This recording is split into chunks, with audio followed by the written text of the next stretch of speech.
ನಮಸ್ಕಾರ ಸ್ನೇಹಿತರೆ. ಸಂಪೂರ್ಣ ಮಹಾಭಾರತದ ಕಥೆಗಳ ಧ್ವನಿಸುರುಳಿಯ ಮುಂದುವರೆದ ಭಾಗದಲ್ಲಿ ಸಾವಿತ್ರಿಯ ಪತಿಭಕ್ತಿ ಪರೀಕ್ಷೆ. ಸಾವಿತ್ರಿಯು ತನ್ನ ಅಮೂಲ್ಯವಾದ ರತ್ನಾಭರಣಗಳನ್ನು, ರಾಜ ಉಡುಪುಗಳನ್ನು ತೆಗೆದಿಟ್ಟು ಪರ್ಣಶಾಲೆಗೆ ಒಪ್ಪುವ ನಾರು ಮಡಿಯನ್ನುಟ್ಟಳು. ಪತಿಪರಾಯಣೆಯಾಗಿ ಅತ್ತೆ ಮಾವಂದಿರನ್ನು ಸರ್ವರೂ ಮೆಚ್ಚುವಂತೆ ಉಪಚರಿಸುತ್ತಿದ್ದಳು. ಅವಳ ನಡತೆಯಲ್ಲಿ ಶ್ರೇಷ್ಠ ಸಂಸ್ಕಾರವು ಎದ್ದು ಕಾಣುತ್ತಿತ್ತು. ಇನಿಯನಲ್ಲಿ ವಿನಯದ ಮಾತುಗಳು, ಋಷಿ ಮುನಿಗಳಿಗೆ ಯೋಗ್ಯವಾದ ಅತಿಥಿ ಸತ್ಕಾರ, ದೇವರ ಧ್ಯಾನ ಇದೇ ಅವಳ ನಿತ್ಯದ ದಿನಚರಿ. ಆ ಎಡಬಿಡದ ಕರ್ತವ್ಯದ ನಡುವೆಯೂ ಅವಳ ಹೃದಯದಲ್ಲಿ ನಾರದರು ಆಡಿದ ಸಂವತ್ಸರೇಣ ಕ್ಷೀಣಾಯು ಎಂಬ ವಚನ ಪ್ರತಿಧ್ವನಿಸುತ್ತಿತ್ತು. ಆದರೆ ತನ್ನ ವೇದನೆಯನ್ನು ಯಾರಲ್ಲಿಯೂ ಹೊರಗೆಡಹುತ್ತಿರಲಿಲ್ಲ. ಸಂವತ್ಸರವೊಂದು ಮುಗಿಯುವ ದಿನಗಳು ಹತ್ತಿರವಾಯಿತು. ಕಡೆಯ 4 ದಿವಸಗಳು ಇರುವಾಗ ರಾತ್ರಿ ಹಗಲೆನ್ನದೆ ದೈವಕ್ಕೆ ಹರಕೆಯನ್ನು ಹೊತ್ತು ಕಂಡ ಕಲ್ಲುಗಳಿಗೆ ಕೈ ಮುಗಿದಳು. ತ್ರಿರಾತ್ರವೆಂಬ ವ್ರತವನ್ನು ಉಪಕ್ರಮಿಸಿ ಸೆರಗೊಡ್ಡಿ ಬೇಡಿದಳು. ಸಾವಿತ್ರಿಯ ದೃಢವ್ರತ ನಿಯಮಗಳು ಅತ್ತೆ ಮಾವಂದಿರಿಗೆ, ಪತಿಗೆ ಮತ್ತು ಎಲ್ಲರಿಗೆ ಅಚ್ಚರಿಯನ್ನು ಉಂಟು ಮಾಡಿದವು. ಅಂದು ಸತ್ಯವಾನನ ಆಯುಷ್ಯದ ಕೊನೆಯ ದಿನ. ಪ್ರಾತಃ ಕಾಲದಲ್ಲಿ ಎದ್ದು ಸ್ನಾನಾದಿಗಳನ್ನು ಮುಗಿಸಿ ಅತ್ತೆ ಮಾವಂದಿರ ಪಾದ ಮುಟ್ಟಿ ವಂದಿಸಿ ತನ್ನ ಪ್ರಾಣವಲ್ಲಭನಿಗೆ ನಮಸ್ಕರಿಸಿದಳು. ಪೂಜಾಗೃಹದಲ್ಲಿ ದೀಪ ಹಚ್ಚಿ ದೇವರನ್ನು ಏಕೋಧ್ಯಾನದಿಂದ ಭಜಿಸಿದಳು. ತಾಯೇ, ಕುಂಕುಮ ಭಾಗ್ಯವನ್ನು ಅನವರತ ನೀಡು ಎಂದು ಅಂಗಲಾಚಿ ಬೇಡಿದಳು. ಕಣ್ಣೀರ ಕೋಡಿ ಹರಿಯಿತು. ಋಷಿ ಮುನಿಗಳಿಗೆ ಕೈ ಮುಗಿದಾಗ ಎಲ್ಲರೂ ದೀರ್ಘ ಸುಮಂಗಲೀ ಭವ ಎಂದು ಆಶೀರ್ವಾದವನ್ನು ಮಾಡಿದರು. ಅಂದಿನ ಆಶೀರ್ವಾದ ಮಹತ್ವಪೂರ್ಣವಾಗಿದ್ದಿತು. ತ್ರಿರಾತ್ರ ವ್ರತವನ್ನು ಕ್ರಮಬದ್ಧವಾಗಿ ಮುಗಿಸಿದರೂ ಕಡೆಯ ದಿನ ಊಟ ಮಾಡಲಿಲ್ಲ. ಅತ್ತೆ ಮಾವಂದಿರು ಒತ್ತಾಯ ಮಾಡಿದರೂ ಪ್ರಯೋಜನವಾಗಲಿಲ್ಲ. ಕತ್ತಲೆಯಾದ ನಂತರ ಪತಿಯೊಂದಿಗೆ ಭೋಜನ ಮಾಡುತ್ತೇನೆ ಎಂದಳು.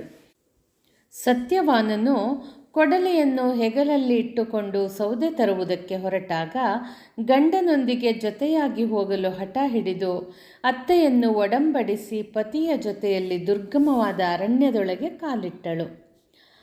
ನಾರದರ ನುಡಿಗಳನ್ನು ನೆನಪಿಸಿ ಮನದಲ್ಲಿ ದುಃಖಿಸುವಾಗ ಕ್ಷಣವೊಂದು ಯುಗವಾಯಿತು. ಪ್ರತಿ ಹೆಜ್ಜೆ ಇಡುವಾಗಲೂ ಪತಿಯನ್ನೇ ದಿಟ್ಟಿಸಿ ಅವನ ನೆರಳಾಗಿ ಹಿಂಬಾಲಿಸಿದಳು. ಪುಣ್ಯ ನದಿಗಳು, ಹೂವಿನ ಗಿಡಗಳು, ಮರಗಳು, ಪಕ್ಷಿಗಳ ಕಿಲಕಿಲ ನಿನಾದ ಇವೆಲ್ಲವನ್ನು ಸತ್ಯವಾನನು ಪ್ರಿಯತಮೆಗೆ ವಿವರಿಸುತ್ತಾ ಕಾಡಿನಲ್ಲಿ ವಿಹರಿಸಿದನು. ಸಾವಿತ್ರಿಯು ತೋರಿಕೆಗೆ ಸಂತಸವನ್ನು ವ್ಯಕ್ತಪಡಿಸುತ್ತಿದ್ದರೂ ಅಸಾಧ್ಯವಾದ ಸಂಕಟ ಅವಳ ಹೃದಯದಲ್ಲಿ ಅಡಗಿತ್ತು. ಕಾಲ ಯಾರನ್ನೂ ಕಾಯುವುದಿಲ್ಲ. ಕಾಲ ಪುರುಷನಿಗೆ ಕರುಣೆ ಎನ್ನುವುದಿಲ್ಲ. ಎಲ್ಲರೂ ಕಾಲಕ್ಕೆ ಅಧೀನರೇ ಹೊರತು ಕಾಲವು ಯಾರ ಅಧೀನಕ್ಕೂ ಒಳಗಾಗುವುದಿಲ್ಲ. ಕಾಲನ ದೂತರು ನಿಂತು ಕಾಲನ್ನು ಎಳೆಯುವಾಗ 6 ಉಳಿಸಬಲ್ಲರು? ಕಾಡಿನಲ್ಲಿ ಸುತ್ತಾಡಿ ಫಲಪುಷ್ಪಗಳನ್ನು ಕೊಯ್ದು ಸೌದೆಯನ್ನು ಸೀಳಿದ ಸತ್ಯವಾನನಿಗೆ ಆಯಾಸವಾಯಿತು. ಮೈ ಬೆವರಿತು. ತನ್ನ ಮಡದಿಯ ತೊಡೆಯ ಮೇಲೆ ತಲೆಯನ್ನಿಟ್ಟು ಮಲಗಲು ನಿಶ್ಚಯಿಸಿದನು. ಅಷ್ಟು ಅಪೇಕ್ಷಿಸುವುದೇ ತಡ. ಸಾವಿತ್ರಿ ಇನಿಯನನ್ನು ತನ್ನ ತೊಡೆಯ ಮೇಲೆ ಇರಿಸಿಕೊಂಡಳು. ಸಾವಿತ್ರಿಗೆ ಆಕಾಶವೇ ಕಳಚಿ ಬಿದ್ದಂತಾಯಿತು. ನಾರದರ ಪ್ರತಿಯೊಂದು ವಚನ ಪುನಃ ನೆನಪಾಯಿತು. ಸತ್ಯವಾನನ ಮೈ ತಣ್ಣಗಾಗಿ ಕಣ್ಣಾಲಿಗಳು ಕಂಪಿಸಿದವು. ದೈವಕ್ಕೆ ಹರಕೆ ಹೊತ್ತು ಮಗುವಿನಂತೆ ರೋಧಿಸಿದಳು. ಆ ವಿಷಗಳಿಗೆಯಲ್ಲಿ ಏನು ಮಾಡಲು ತೋಚಲಿಲ್ಲ. ಸತ್ಯವಾನನಿಗೆ ಪ್ರಾಣೋತ್ಕ್ರಮಣದ ಸಮಯ ಸಮೀಪಿಸಿತು. ಆ ಕ್ಷಣದಲ್ಲಿ ಶಿರದಲ್ಲಿ ಕಿರೀಟವನ್ನು ಧರಿಸಿ ಕೆಂಪು ಬಟ್ಟೆಯನ್ನುಟ್ಟು ಸೂರ್ಯನಂತೆ ಪ್ರಕಾಶಿಸುತ್ತಿದ್ದ ವ್ಯಕ್ತಿಯೊಬ್ಬನು ಮೈದೋರಿದನು. ಬಣ್ಣ ಕೆಂಪು, ಕಣ್ಣು ಕೆಂಪು, ಕೈಯಲ್ಲಿ ದಂಡಪಾಶಗಳಿದ್ದು ಭಯಂಕರವಾಗಿ ಸತ್ಯವಾನನನ್ನು ಕ್ರೂರ ದೃಷ್ಟಿಯಿಂದ ನೋಡುತ್ತಿದ್ದನು. ಸೂಕ್ಷ್ಮಮತಿಯಾದ ಸಾವಿತ್ರಿಯು ಯಮ ಎಂಬುದನ್ನು ಮನಗಂಡಳು. ತರತರನೆ ನಡುಗುತ್ತಿದ್ದ ಆಕೆ ಅವನಲ್ಲಿ ನಮ್ರಳಾಗಿ, ನಾವು ಇರುವ ಈ ಸ್ಥಳಕ್ಕೆ ಯಾಕೆ ಬಂದಿರುವೆ? ಅಬಲೆಯಾದ ನಾನು ನಿಜವಾಗಿಯೂ ನಿರ್ಬಲಳಾಗಿದ್ದೇನೆ, ದಯವಿಟ್ಟು ತಿಳಿಸು ಎಂದು ಬೇಡಿದಳು. ಯಮನು ಉತ್ತರಿಸಿದನು, ಸಾವಿತ್ರಿ, ಸದಾ ಪತಿಪರಾಯಣೆಯಾಗಿರುವ ನಿನ್ನ ಮುಂದೆ ನಾನೇ ಸ್ವತಃ ಬರಬೇಕಾದ ಸಂದರ್ಭ ಒದಗಿದೆ. ಯಮನೇ ಆಗಮಿಸಿರುವ ಕಾರಣ ಈಗಾಗಲೇ ಅರಿವಾಗಿರಬಹುದು. ಯಾವ ಜೀವಿಯೂ ಆಯುಷ್ಯವನ್ನು ಕಳೆದುಕೊಂಡ ನಂತರ ಕ್ಷಣಕಾಲವೂ ಭೂಲೋಕದಲ್ಲಿ ಜೀವಿಸಲಾರದು. ನನ್ನ ಪಾಶಗಳನ್ನು ಬೀಸಿ ನಿನ್ನ ಪತಿಯನ್ನು ಕೊಂಡೊಯ್ಯಲು ಬಂದಿರುವೆ. ನಾವೆಲ್ಲರೂ ಕಾಲಧರ್ಮ ಪ್ರಕಾರ ನಡೆಯಬೇಕಾದುದರಿಂದ ಈ ಕಾಯಕಕ್ಕೆ ಧುಮುಕಿದ್ದೇನೆ. ಸಹಸ್ರಾರು ನನ್ನ ಕಿಂಕರರು ಕಾರ್ಯನಿರ್ವಹಣೆ ಮಾಡುವುದಾದರೂ ನಿನ್ನ ಪತಿಯು ಧರ್ಮಾತ್ಮನೂ ಸದ್ಗುಣವಂತನೂ ಸರ್ವಗುಣವಂತನೂ ಆಗಿರುವುದರಿಂದ ಸ್ವತಃ ನಾನೇ ಬಂದಿರುತ್ತೇನೆ. ಹೀಗೆ ಹೇಳಿ ಯಮನು ಪಾಶವನ್ನು ಬೀಸಿದನು. ಸತ್ಯವಾನನ ರಕ್ತ ಸಂಚಾರ ಸ್ಥಗಿತವಾಯಿತು. ಕಳೇಬರವು ತೇಜೋಹೀನವಾಯಿತು. ಅವನು ಸತ್ಯವಾನನ ಜೀವವನ್ನು ಪಾಶಗಳಿಂದ ಬಿಗಿದು ಹೊರಟಾಗ ಸಾವಿತ್ರಿ ಅನುಸರಿಸಿದಳು. ಬಹು ದುಃಖದಿಂದ ಪತಿಯನ್ನು ಬದುಕಿಸುವಂತೆ ಅವನಲ್ಲಿ ಬೇಡಿಕೊಂಡಳು. ಯಮನು, ಸಾವಿತ್ರಿ, ವೃಥಾ ಪ್ರಲಾಪಿಸಬೇಡ.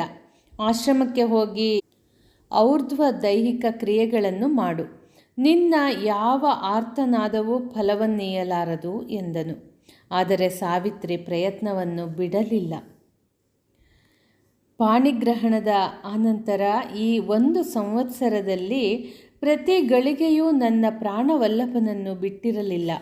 ಎಲ್ಲ ಕಾಲಗಳಲ್ಲಿಯೂ ಪತಿಯನ್ನು ಅನುಸರಿಸುವುದು ಸನಾತನ ಧರ್ಮವಾಗಿರುತ್ತದೆ.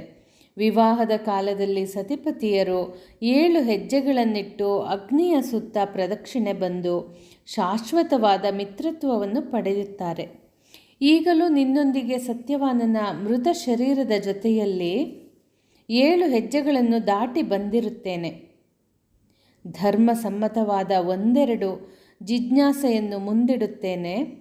ವನದಲ್ಲಿದ್ದು ಏಕೋಧ್ಯಾನದಿಂದ ತಪಸ್ಸು ಮಾಡುವುದು ಆತ್ಮಜ್ಞಾನಕ್ಕಾಗಿರುತ್ತದೆ. ಆ ಜ್ಞಾನದಿಂದ ಧರ್ಮವು ಸಿದ್ಧಿಯಾಗುತ್ತದೆ. ಧರ್ಮ ಸಾಧನೆಗಾಗಿ 4 ಆಶ್ರಮಗಳನ್ನು ವ್ಯವಹರಿಸಬೇಕಾಗುತ್ತದೆ. ಆದರೆ ಆತ್ಮ ಸಾಕ್ಷಾತ್ಕಾರ ಮಾಡಿಕೊಂಡವನಿಗೆ ಆಶ್ರಮ ಧರ್ಮಗಳ ಪ್ರವೃತ್ತಿ ನಿವೃತ್ತಿಗಳಾವುದೂ ಇರುವುದಿಲ್ಲ. ಸತ್ಪುರುಷರು ಯಾವ ಧರ್ಮವನ್ನು ಪ್ರಧಾನವೆನ್ನುತ್ತಾರೋ ಆ ಆತ್ಮಧರ್ಮದ ಪ್ರಕಾರ ನನ್ನ ಪತಿಯನ್ನು ಅಪೇಕ್ಷಿಸುತ್ತೇನೆ. ಯಮಧರ್ಮರಾಯ ಹೇಳುತ್ತಾನೆ, ಮಗಳೇ, ಧರ್ಮ ಸಂಬಂಧವಾದ ನಿನ್ನ ಅಮಿತವಾದ ಜ್ಞಾನಕ್ಕೆ ಮೆಚ್ಚಿದ್ದೇನೆ. ನಿನಗೆ ಯಾವುದಾದರೂ ಒಂದು ವರ ಕೊಡುತ್ತೇನೆ. ಪತಿಭಿಕ್ಷೆಯನ್ನು ಬಿಟ್ಟು ಬೇರೆ ಏನನ್ನೂ ಕೇಳಬಹುದು. ಸಾವಿತ್ರಿ ಹೇಳುತ್ತಾಳೆ, ನಿನಗೆ ನಾನು ಕೃತಜ್ಞಳು. ವೈರಿಗಳಿಂದ ಸೋಲಿಸಲ್ಪಟ್ಟ ನನ್ನ ಮಾವ ದ್ಯುಮತ್ಸೇನ ಮಹಾಪ್ರಭುಗಳು ರಾಜ್ಯವಂಚಿತರಾಗಿದ್ದಾರೆ. ದುರದೃಷ್ಟವಶಾತ್ ಅಂಧರಾಗಿಯೂ ಇದ್ದಾರೆ. ಅವರು ಅತಿ ಬಲಿಷ್ಠರಾಗಲಿ, ಅವರು ಮರಳಿ ನೇತ್ರಗಳನ್ನು ಪಡೆಯುವಂತಾಗಲಿ ಎಂದು ಕೇಳಿದಳು. ಅದಕ್ಕೆ ಯಮಧರ್ಮರಾಯ, ಆಗಲಿ ಪತಿವ್ರತ ಶಿರೋಮಣಿ, ನಿನಗೆ ಆ ವರವನ್ನು ಅನುಗ್ರಹಿಸಿದ್ದೇನೆ. ನೀನು ನನ್ನೊಂದಿಗೆ ಪಯಣಿಸಿ ಬಳಲಿರುವೆ. ಆಶ್ರಮಕ್ಕೆ ಹಿಂದಿರುಗು ಎಂದನು. ಸಾವಿತ್ರಿ ಹೇಳುತ್ತಾಳೆ, ಪತಿಯನ್ನೇ ಸದಾ ಬಯಸುವ ನನಗೆ ಶ್ರಮವೆಲ್ಲಿಯದು? ಅವರಲ್ಲಿರುವರೋ ಅಲ್ಲಿಯೇ ಸ್ವರ್ಗ. ಅವರಿಲ್ಲದೆ ಅರೆಕ್ಷಣವೂ ಬದುಕಲಾರೆ. ನೀನು ಅವರನ್ನು ಯಮನ ಆಲಯಕ್ಕೆ ಒಯ್ಯುವುದಾದರೆ ನಾನು ಅಲ್ಲಿಗೆ ಬರುವೆನು. ಕಮಲವು ಅರಳಬೇಕಾದರೆ ಸೂರ್ಯೋದಯವಾಗಬೇಕಷ್ಟೇ. ಸೂರ್ಯ ಸಮಾನರಾದ ನನ್ನ ಪತಿ ಎಲ್ಲಿರುವರೋ ನಾನು ಅಲ್ಲಿರುವೆ. ಅವರಲ್ಲಿ ಮೈತ್ರಿಯನ್ನು ಬೆಳೆಸುವುದು ಎಂದೂ ನಿಷ್ಫಲವಾಗುವುದಿಲ್ಲ ಎಂದಳು. ಅದಕ್ಕೆ ಯಮನು, ನಿನ್ನ ಬುದ್ಧಿ ಪ್ರಚೋದಕ ಮಾತುಗಳಿಂದ ಪ್ರಸನ್ನನಾಗಿದ್ದೇನೆ. ಈ ಚಿಕ್ಕ ವಯಸ್ಸಿನಲ್ಲಿ ನಿನ್ನಲ್ಲಿರುವ ಸಂಸ್ಕಾರ ಅತಿ ಶ್ರೇಷ್ಠವಾಗಿದೆ. ನಾನು ಸುಪ್ರೀತನಾಗಿದ್ದೇನೆ. ಇನ್ನೊಂದು ವರವನ್ನು ಬೇಡು ಎಂದನು. ಸಾವಿತ್ರಿಯು, ನನ್ನ ಮಾವನು ಕಳೆದುಕೊಂಡ ರಾಜ್ಯವನ್ನು ಪಡೆಯುವಂತಾಗಲಿ, ಅವರು ಸ್ವಧರ್ಮವನ್ನು ಸದಾ ಆಚರಿಸುವಂತಾಗಲಿ ಎಂದು ಕೇಳಿದಳು. ಆಗಲಿ, ಅದನ್ನು ಕರುಣಿಸಿದ್ದೇನೆ. ಇನ್ನಾದರೂ ಶ್ರಮ ಪಡಬೇಡ, ಮರಳಿ ಮನೆಗೆ ಹೋಗು ಎಂದನು ಯಮ. ವಿಧಿಯ ಆಜ್ಞೆಗೆ ಸರಿಯಾಗಿ ಪ್ರತಿಯೊಬ್ಬನ ಆಯುಷ್ಯವೂ ನಿರ್ಣಯವಾಗಿರುತ್ತದೆ. ಈ ಪ್ರಪಂಚದ ಸಮಸ್ತ ಪ್ರಾಣಿಗಳು ಪ್ರಕೃತಿ ನಿಯಮದಿಂದ ನಿಯಂತ್ರಿಸಲ್ಪಟ್ಟಿವೆ. ಪ್ರಾಣಿಗಳು ಮಾಡಿದ ಕರ್ಮ ಫಲಾನುಸಾರವಾಗಿ ಆಯುಷ್ಯ ಅವರವರ ಹಣೆಯಲ್ಲಿ ಬರೆಯಲ್ಪಟ್ಟಿದೆ. ವಿಧಿ ಲಿಖಿತವಾದ ಆಯಸ್ಸು ಮುಗಿದ ಕೂಡಲೇ ನೀನು ಪ್ರಾಣಿಗಳನ್ನು ಒಯ್ಯುತ್ತಿರುವೆ. ನಿನ್ನದೇ ಆದ ಇಚ್ಛೆಯಾಗಲಿ ಅನಿಚ್ಛೆಯಾಗಲಿ ಇರುವುದಿಲ್ಲ. ಬಡವ, ಬಲ್ಲಿದ, ಬಲಿಷ್ಠನೆಂಬ ಭೇದವಿಲ್ಲದೆ ಎಲ್ಲರೂ ನಿನ್ನ ನಿಯಂತ್ರಣಕ್ಕೆ ಒಳಪಡುತ್ತಾರೆ. ನೀನು ಯಮನೆಂದು ಪ್ರಸಿದ್ಧನಾಗಿರುವೆ. 4 ದಿವಸದ ಈ ಅನಿಶ್ಚಿತ ಜೀವನದಲ್ಲಿ ಇತರರಿಗೆ ದ್ರೋಹ ಮಾಡಬಾರದು. ಸಾಧ್ಯವಾದಷ್ಟು ದಾನ ಮಾಡಬೇಕು, ಧರ್ಮವನ್ನು ಆಚರಿಸಬೇಕು. ಇದೇ ಸನಾತನ ಧರ್ಮದ ತಿರುಳು. ಮಾನವರು, ಸಜ್ಜನರು ಚಿತ್ತದಲ್ಲಿ ದುರ್ಬಲರಾಗಿದ್ದರೂ ತಮ್ಮಲ್ಲಿ ಶರಣು ಬಂದ ವೈರಿಗಳಿಗೂ ದಯೆಯನ್ನು ತೋರುವವರು. ಹೀಗಿರುವಾಗ ಪತಿಭಿಕ್ಷೆಯನ್ನು ಬೇಡುವ ನನ್ನ ಮೇಲೆ ನೀನು ಯಾಕೆ ದಯೆಯನ್ನು ತೋರುವುದಿಲ್ಲ? ದಯೆಯಿಲ್ಲದ ಧರ್ಮ ಯಾವುದಯ್ಯ? ಯಮನು ಹೇಳಿದನು, ಮಗಳೇ, ನಿನ್ನ ಮಾತುಗಳು ಜ್ಞಾನ ಪ್ರಚೋದಕವಾಗಿವೆ. ಇನ್ನೊಂದು ವರವನ್ನು ಕೇಳು, ಆದರೆ ಪತಿಭಿಕ್ಷೆ ಮಾತ್ರ ಸಲ್ಲದು. ಸಾವಿತ್ರಿ ಕೇಳಿದಳು, ಪೃಥ್ವೀಶನಾದ ನನ್ನ ತಂದೆಗೆ ಗಂಡು ಕುಮಾರರಿಲ್ಲ. 100 ಔರಸ ಪುತ್ರರನ್ನು ದಯಪಾಲಿಸು ಎಂದು. ಯಮ ಆಗಲಿ, ಅನುಗ್ರಹಿಸಿದ್ದೇನೆ ಎಂದನು. ಸಾವಿತ್ರಿ ಹೇಳಿದಳು, ಕೃತಜ್ಞತಾ ಭಾವದಿಂದ ನಿನ್ನ ಅನುಗ್ರಹವನ್ನು ಸ್ವೀಕರಿಸಿದ್ದೇನೆ. ಪತಿಯ ಜೊತೆಯಲ್ಲಿರುವುದರಿಂದ ನನಗೆ ಆಯಾಸವೇ ಆಗುವುದಿಲ್ಲ. ನೀನು ಸೂರ್ಯ ಸುಪುತ್ರರು. ಆದುದರಿಂದಲೇ ನೀನು ವೈವಸ್ವತನೆಂದು ಕರೆಯಲ್ಪಟ್ಟಿರುವೆ. ನಿನ್ನ ಪ್ರಭಾವದಿಂದ ಒಂದೇ ತೆರನಾದ ಧರ್ಮವು ಪೃಥ್ವಿಯಲ್ಲಿ ಆಚರಿಸಲ್ಪಡುವುದರಿಂದ ನಿನ್ನನ್ನು ಧರ್ಮರಾಜನೆಂದು ಸಂಬೋಧಿಸುತ್ತಾರೆ. ಮಾನವನು ತನಗಿಂತಲೂ ಹೆಚ್ಚಾಗಿ ಸತ್ಪುರುಷರಲ್ಲಿ ವಿಶ್ವಾಸವಿಡುತ್ತಾನೆ. ಆದುದರಿಂದ ಅವರ ಸ್ನೇಹವನ್ನು ಇಚ್ಛಿಸುತ್ತಾನೆ. ಯಮ ಹೇಳುತ್ತಾನೆ, ಸಾವಿತ್ರಿ, ನಿನ್ನ ಜ್ಞಾನಕ್ಕೆ ಮೆಚ್ಚಿದ್ದೇನೆ. ಇನ್ನೊಂದು ವರವನ್ನು ಅನುಗ್ರಹಿಸಿದ್ದೇನೆ. ಅದಕ್ಕೆ ಸಾವಿತ್ರಿ ಹೇಳುತ್ತಾಳೆ, ಮದುವೆಯಾಗಿರುವ ನನಗೆ 100 ಸುತರನ್ನು ಪಡೆಯುವ ಪ್ರಬಲವಾದ ಇಚ್ಛೆಯಾಗಿದೆ. ನನ್ನ ಪತಿಯಾದ ಸತ್ಯವಾನನಿಂದ 100 ಔರಸ ಪುತ್ರರನ್ನು ಕರುಣಿಸು ಎಂದು. ಸಂತಸಗೊಂಡಿದ್ದೇನೆ. ನಿನ್ನ 4ನೇ ವರವನ್ನು ಕರುಣಿಸಿದ್ದೇನೆ. 100 ಮಕ್ಕಳ ತಾಯಿಯಾಗು. ಆ ಮಕ್ಕಳಿಗೆ ಸತ್ಯವಾನನೇ ತಂದೆಯಾಗಲಿ ಎಂದು ಯಮ ಕರುಣಿಸುತ್ತಾನೆ. ಅದಕ್ಕೆ ಸಾವಿತ್ರಿಯು, ಓ ನನ್ನ ದೇವೇಶ, ವರವನ್ನೇನೋ ಕರುಣಿಸಿರುವೆ, ಆದರೆ ಗಂಡನಿಲ್ಲದೆ ಮಕ್ಕಳನ್ನು ಪಡೆಯುವುದಾದರೂ ಹೇಗೆ? ಸತ್ಪುರುಷರು ಸದಾ ಸತ್ಯ ಮಾರ್ಗದಲ್ಲಿ ನಡೆಯುತ್ತಾರೆ. ಆದ್ದರಿಂದ ಅವರು ವಿನಾಶವನ್ನು ಹೊಂದುವುದಿಲ್ಲ. ಸತ್ಪುರುಷರ ಮಧ್ಯೆ ಇರುವ ಸಜ್ಜನರು ನಾಶ ಹೊಂದುವುದಿಲ್ಲ. ಸತ್ಪುರುಷರು ಫಲಾಪೇಕ್ಷೆಯನ್ನು ಮಾಡದೆ ಇತರರ ಹಿತದಲ್ಲಿ ಆಸಕ್ತರಾಗಿ ಅನುಕೂಲವಾದ ಕರ್ಮವನ್ನು ಎಸಗುತ್ತಾರೆ. ಅವರಲ್ಲಿ ಪರಮಾನುಗ್ರಹ ಬುದ್ಧಿ ಇರುವುದರಿಂದ ಸರ್ವರ ರಕ್ಷಕರಾಗಿರುತ್ತಾರೆ. ದಾಂಪತ್ಯ ಸುಖವಿಲ್ಲದೆ ಮಕ್ಕಳನ್ನು ಹೇಗೆ ಪಡೆಯಲಿ?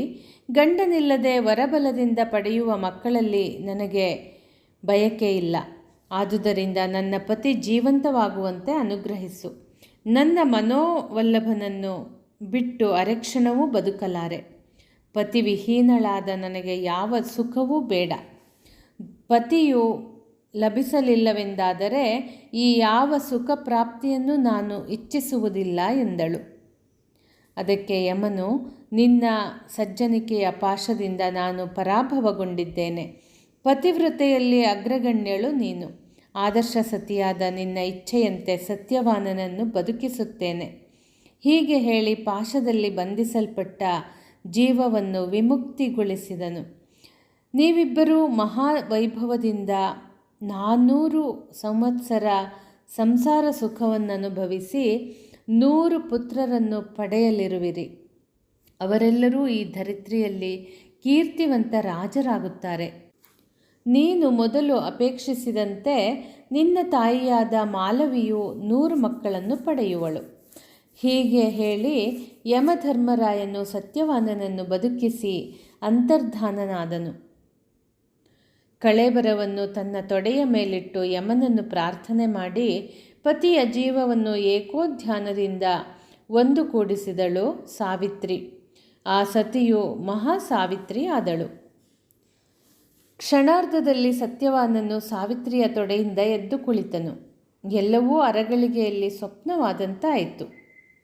ಸುದೀರ್ಘವಾದ ನಿದ್ದೆಯಿಂದ ಎಚ್ಚೆತ್ತವನಂತೆ ಆತನು ತನಗೆ ತಲೆಶೂಲೆ ಬಂದ ನಂತರ ಏನೆಲ್ಲ ಆಯಿತು ಎಂದು ಪ್ರಶ್ನಿಸಿದನು. ಸಾವಿತ್ರಿಯು ನಿಟ್ಟುಸಿರು ಬಿಡುತ್ತಾ, ಎಲ್ಲವನ್ನೂ ನಾಳೆ ಬೆಳಗ್ಗೆ ತಿಳಿಸುತ್ತೇನೆ, ಮಧ್ಯರಾತ್ರಿ ಆಗುತ್ತಿದೆ ಎಂದಳು. ಬಳಿಯಲ್ಲಿಯೇ ಕಾಳ್ಗಿಚ್ಚು ತೋರಿತು. ಅಲ್ಲಿಂದ ಬೆಂಕಿಯನ್ನು ತಂದು ಉರಿಸಿದಳು. ಬಳಲಿದ ಸತ್ಯವಾನನಿಗೆ ಏನು ಮಾಡಲು ತೋಚಲಿಲ್ಲ. ಹಣ್ಣುಗಳನ್ನು ಕೊಯ್ದು ಬುಟ್ಟಿಯನ್ನು ಅಲ್ಲೇ ಬಿಟ್ಟು ಮಧ್ಯರಾತ್ರಿಯಾದರೂ ಮನೆಗೆ ಹೋಗಲೇಬೇಕೆಂದು ನಿಶ್ಚಯಿಸಿ ತೆರಳಿದರು. ಇತ್ತ ದ್ಯುಮತ್ಸೇನನು ಮಗ ಮತ್ತು ಸೊಸೆ ಬಾರದಿರುವುದನ್ನು ನೋಡಿ ಸುತ್ತಾಡಿ ಕಳವಳಗೊಂಡನು. ಮಧ್ಯರಾತ್ರಿಯಲ್ಲಿ ಮುನಿಕುಮಾರರು ಇಬ್ಬರೂ ಬರುತ್ತಿರುವ ವಾರ್ತೆಯನ್ನು ಮುಟ್ಟಿಸಿದರು. ಎಲ್ಲರಿಗೂ ಸಂತಸ, ಸಂಭ್ರಮ. ಸತ್ಯವಾನನು ಮಾತಾಪಿತೃಗಳಿಗೆ ನಮಸ್ಕರಿಸಿದನು.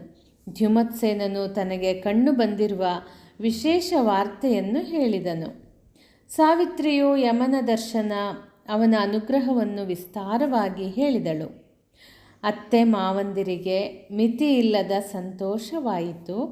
ಕುಲೋದ್ಧಾರಕಳಾದ ಸೊಸೆಯನ್ನು ಪಡೆದುದಕ್ಕಾಗಿ ಹಿಗ್ಗಿದರು. ಯಮನನ್ನು ಗೆಲ್ಲಿದ ಸಾವಿತ್ರಿಯನ್ನು ಕಣ್ಣರಳಿಸಿ ಕಣ್ತುಂಬ ನೋಡಿದರು. ನಡೆದ ಘಟನೆಯನ್ನು ಸಾವಿತ್ರಿಯ ಬಾಯಿಯಿಂದಲೇ ಅರಿತುಕೊಳ್ಳುವ ಇಚ್ಛೆಯಿಂದ ಅವಳನ್ನು ಪ್ರಶ್ನಿಸಿದರು. ಸಾವಿತ್ರಿ ಹೇಳುತ್ತಾಳೆ, ನನಗೆ ಸತ್ಯವಾನನನ್ನು ಮದುವೆಯಾಗುವ ಮೊದಲೇ ಅವರಿಗೆ 1 ಸಂವತ್ಸರ ಆಯುಷ್ಯ ಇರುವುದೆಂದು ಅರಿತಿದ್ದೆ.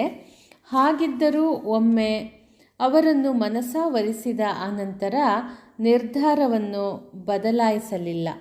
1 ಸಂವತ್ಸರ ಮುಗಿಯುವ ಕಡೆಯ 4 ದಿನಗಳಲ್ಲಿ ತ್ರಿರಾತ್ರ ವ್ರತ ನಿಯಮಗಳನ್ನು ಪಾಲಿಸಿ ಅತ್ತೆ ಮಾವಂದಿರ ಅಪ್ಪಣೆ ಪಡೆದು ಕೊನೆಯ ದಿನ ಗಂಡನನ್ನು ಹಿಂಬಾಲಿಸಿದೆ. ಮರಣದ ಸಮಯದಲ್ಲಿ ಪತಿಯವರು ನನ್ನ ತೊಡೆಯ ಮೇಲೆ ತಲೆಯನ್ನಿಟ್ಟು ಮಲಗಿದರು. ಪ್ರಾಣೋತ್ಕ್ರಮಣ ಕಾಲದಲ್ಲಿ ಯಮನೇ ಸ್ವತಃ ಅವರ ಜೀವ ಪಕ್ಷಿಯನ್ನು ಕೊಂಡು ಹೋಗಲು ಪ್ರತ್ಯಕ್ಷನಾದನು. ನನ್ನ ಪತಿಯ ಪ್ರಾಣ ಹೋದ ಅನಂತರ ವೈವಸ್ವತನನ್ನು ಅನುಸರಿಸಿ ಹೋದೆ. ಅವನಲ್ಲಿ ಧರ್ಮ ಜಿಜ್ಞಾಸೆಯ ಹಲವು ಪ್ರಶ್ನೆಗಳನ್ನಿಟ್ಟೆ. 5 ವರಗಳನ್ನು ಅವನಿಂದ ಪಡೆದೆ.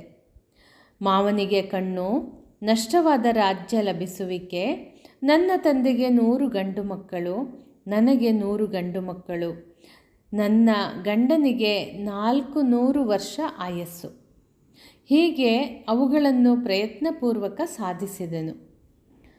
ಇದೆಲ್ಲದಕ್ಕೂ ಸದ್ಗುಣವಂತರಾದ ನನ್ನ ಮಾತಾಪಿತೃಗಳು, ಅತ್ತೆ ಮಾವಂದಿರು, ನನ್ನ ಪತಿದೇವರ ಆಶೀರ್ವಾದವೇ ಕಾರಣ ಮತ್ತು ಈ ಶ್ರೀಹರಿಯ ಅನುಗ್ರಹ ಎಂದಳು. ಅಲ್ಲಿ ಸೇರಿದ ಮುನಿವರ್ಗ ಆಶ್ಚರ್ಯಚಕಿತರಾದರು. ತಾಯೇ, ನೀನು ಮಹಾಪತಿವ್ರತೆ, ಸುಶೀಲೆ.